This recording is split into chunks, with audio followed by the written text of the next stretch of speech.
नमस्कार दोस्तों, इंजीनियर भारत में आपका एक बार फिर से स्वागत है। और आज की इस वीडियो में हम बात करने वाले हैं कि क्या आपको सोलर इन्वर्टर के ऊपर एक्सटर्नल सोलर चार्ज कंट्रोलर लगाना चाहिए या नहीं। काफ़ी कमेंट आ रहे थे हमारी वीडियोस के ऊपर कि हमने कंट्रोलर क्यों लगाया है, या काफ़ी लोगों को बाहर से कहीं से पता चल रहा था कि सोलर इन्वर्टर के ऊपर भी कंट्रोलर लगाना होता है।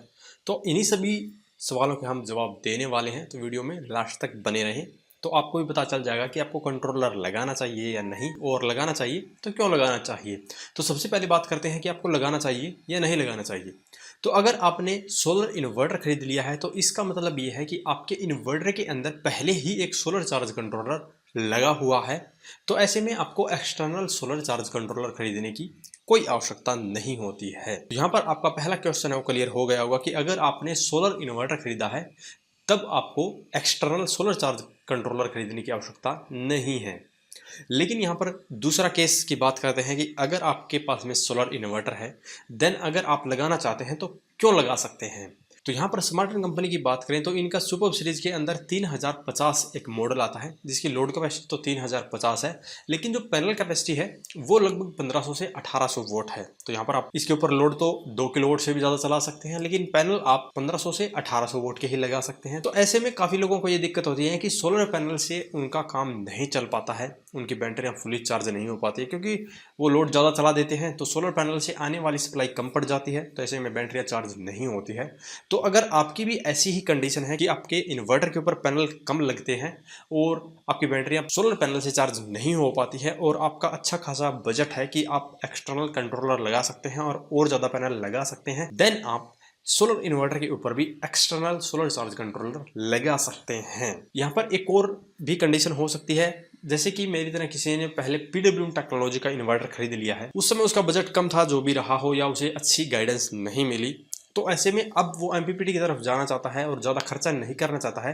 तो ऐसे में वो सिर्फ एक एक्सटर्नल MPPT टेक्नोलॉजी का कंट्रोलर लेकर भी ये काम कर सकता है। तो यहाँ पर तीनों सवालों के जवाब मिल गए कि किसको नहीं करना चाहिए, किसको करना चाहिए। और यहाँ पर अब बात करते हैं, अगर आप एक्सटर्नल कंट्रोलर लगाते हैं तो दिक्कत कहाँ पे आएगी।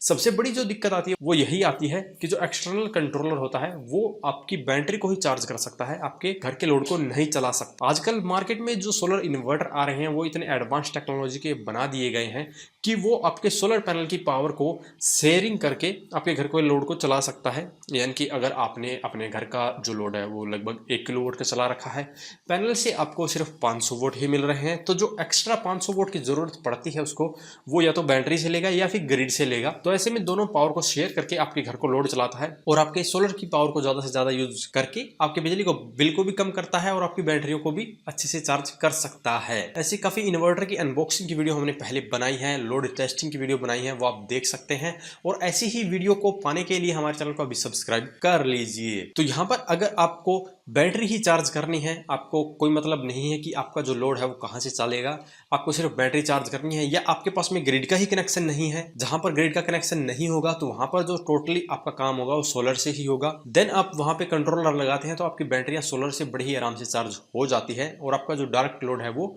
सोलर पैनल से भी चल जाएगा अगर आपका इन्वर्टर एडवांस टेक्नोलॉजी का है। तो उम्मीद है आपको आपके सवाल का जवाब मिल गया होगा कि आपको सोलर इन्वर्टर पे कंट्रोलर लगाना चाहिए या नहीं लगाना चाहिए, तो किसको लगाना चाहिए और किस कंडीशन के ऊपर लगाना चाहिए। तो अगर अभी भी इसके बारे में आपका कोई सवाल या सुझाव रह जाता है तो वीडियो कमेंट बॉक्स में कमेंट करें, और अगर वीडियो पसंद आए तो वीडियो को लाइक करें, शेयर करें, साथ ही हमारे चैनल को सब्सक्राइब करें। सब्सक्राइब करने के साथ साथ बेल आइकन को जरूर दबाएं ताकि इसी प्रकार की वीडियो आपको समय समय पर मिलती रहे। धन्यवाद।